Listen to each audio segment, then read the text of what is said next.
जय जोहार। छत्तीसगढ़ी प्रमुख प्रादेशिक समाचार के संग मैं संगीता यादव। छत्तीसगढ़ विधानसभा चुनाव बर 90 विधानसभा क्षेत्र में 3 दिसंबर के होवैया मतगणना के सबो तैयारी पूरा कर ले गे हे। संबंधित जिला मुख्यालय मन में कड़ा सुरक्षा व्यवस्था के बीच वोट की गिनती के काम होही और पूरा प्रक्रिया के रिकॉर्डिंग घलो राखे जाही। मुख्य निर्वाचन पदाधिकारी रीना बाबा साहेब कंगाले ह बताइन कि जम्मो मतगणना केंद्र में हर एक विधानसभा क्षेत्र के मतगणना बर 14 टेबल लगाए गए हे। प्रेक्षक के निगरानी में मत के गिनती बिहनिया 8 बजे ले शुरू होही, जेमा सेवा मतदाता मन के वोट के गिनती सबले पहली करे जाही। फिर डाक मतपत्र के गिनती शुरू होही।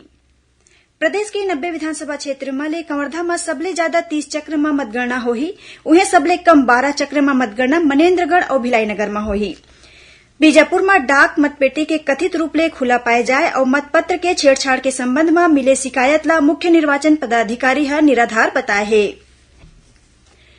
भाजपा ह राजनांदगांव जिला के निर्वाचन अधिकारी ले चुनाव काम में लगे शासकीय कर्मचारी या 80 बछर या ज्यादा उम्र के सियान मतदाता मन डहर ले डाक मतपत्र ल लेके मतदान के ले संबंधित मतपेटी के सुरक्षा बढ़ाए के मांग करे हे।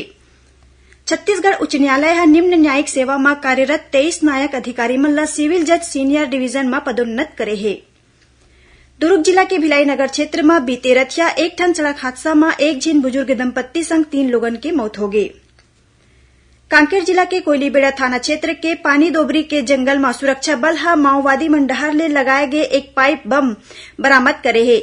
जिला बम निरोधक दस्ता के टीम ह सफलतापूर्वक निष्क्रिय कर दिस।